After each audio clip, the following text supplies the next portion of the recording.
Not many people know this, but I can fly a plane. Well, I soloed in a Cessna 152. Now, part of the pre-flight checklist is to climb up on the wing strut and check the fuel in each wing tank. The 152's avionics are primitive, but it does have fuel gauges. So why do pilots have to treat the plane like a jungle gym? Because under each gauge is a warning. This gauge is only accurate when it reads full or empty. This is not like a car. You don't want to be playing the rent-a-car game in an airplane. You know the game where you've pre-bought the fuel, so you want to get the car back as close to empty as possible. Ideally, you want the engine to die as you roll through the gate. In an airplane, coasting is also called falling. Now, dashboards are all the rage in business. Now, first, I take issue with the name. It's all wrong. Dashboards were originally boards, actual boards across the front of a horse-drawn carriage or wagon. And they were to protect the people from being splattered by, mud or other muck dashed up by the horse's hooves. And they were kept in early horseless carriages because those also dashed up mud and muck. And when engines were moved to the front, the dashboards were kept to protect the passengers from the heat and the fumes from the engine.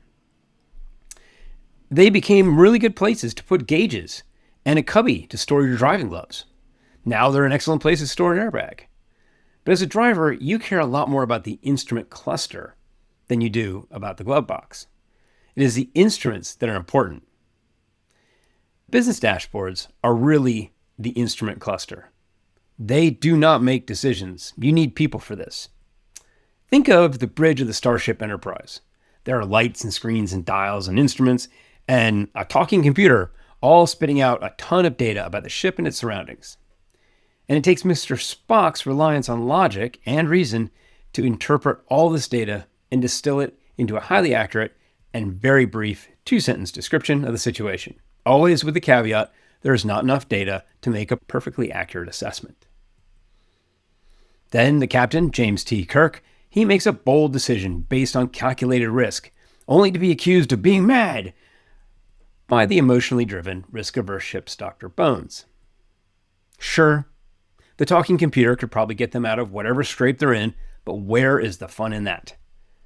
Let's skip to the point.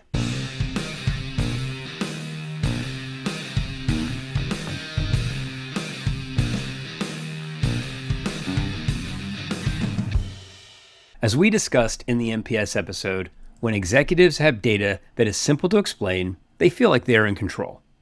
The problem is, data is cheap, but information is expensive.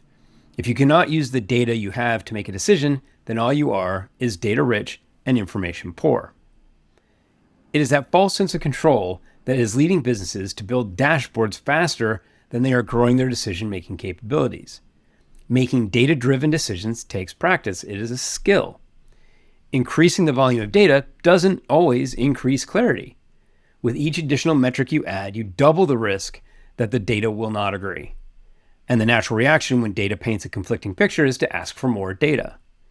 This data dodging quickly turns your single source of truth into one more tab. And even when all the data is pointing in the same direction, the lack of decision-making governance results in an inconsistent interpretation across various departments. Each department then feels free to make a decision in its own best interest, and meetings devolve into metric definition fights. Participants do not attack their rivals, they attack their rivals' metrics. What started as your single source of truth has become your single source of argument.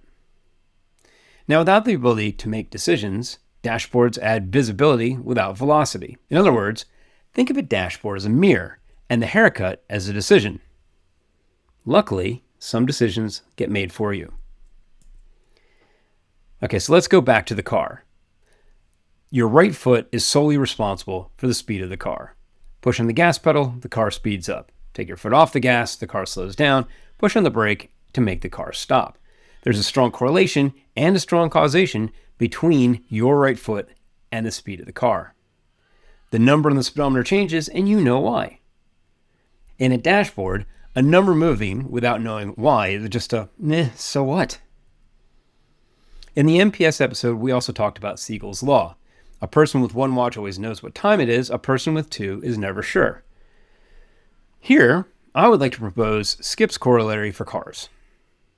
When I started driving, the car had one speedometer. You always knew how fast you were going. You knew the speed limit. You knew if you were good or not. That was your choice. Now, we frequently have two speedometers. There's the one built into the instrument cluster, and now there's one on Google Maps. Who needs that? They only agree when the car is stopped. As it turns out, the built-in speedometers have always been calibrated to read about 5 miles an hour fast. Now, which one do you believe? The built-in one is connected to the car. The Google Maps one is calculating your speed with satellites and math, and you know that can't be trusted. On top of that, we now have 2 or 3 sources of the speed limit. I mean, there's always the road sign, but, there's that historic, did I miss the last one? Has the speed changed? There's our speed nemesis, Google Maps, which gives you the speed limit based on their data. Now your car tells you the speed limit in the instrument cluster using some sort of technology that reads a road sign as you speed by. Don't get me wrong. Sometimes more data is actually useful. In that Cessna 152, I had no data. Worse than that, I had some data with a warning that it was usually inaccurate. Luckily, I could open the petrol tank and have a look. Of course, that's a little tough at 5,000 feet. The development in petrol analytics, though, has been amazing. When I started driving, all I had was a petrol gauge. And yes, it was an actual analog gauge. And when all you had was that analog gauge, you pulled into a petrol station as soon as you were down to a quarter of a tank. I'll never forget my first car with a low petrol warning light. The first time I got on, I got really tense and filled up straight away. But before long, I was seeing, how far can I go with that light on? Maybe I can get to the next petrol station. Now, you can set the display on your digital instrument cluster to miles to empty. This is real Star Trek stuff, because you're adding Mr. Spock and context into the mix. Now you have data, how much petrol is left. You've got context. Based on the current conditions, this is how far I can go. And on that trip back to the airport, I become Captain Kirk, taking bold decisions, bold action based on calculated risk to get back to that airport dead on empty. All the while, keeping Bones, played here by Mrs. F, from freaking out. Other times, more data is not better, especially when that data does not add value. Sticking with the instrument cluster in the car, think about the tachometer. This is a gauge that tells you how fast the camshaft in your engine is spinning. I mean, I guess if you're a race car driver, then perhaps that is useful.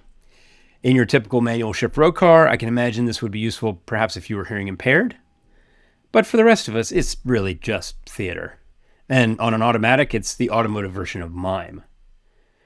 Dashboards do not make your company smarter. If they did, every company who has ever used Tableau would be smashing their competition, and Tableau would have bought Salesforce, not the other way around.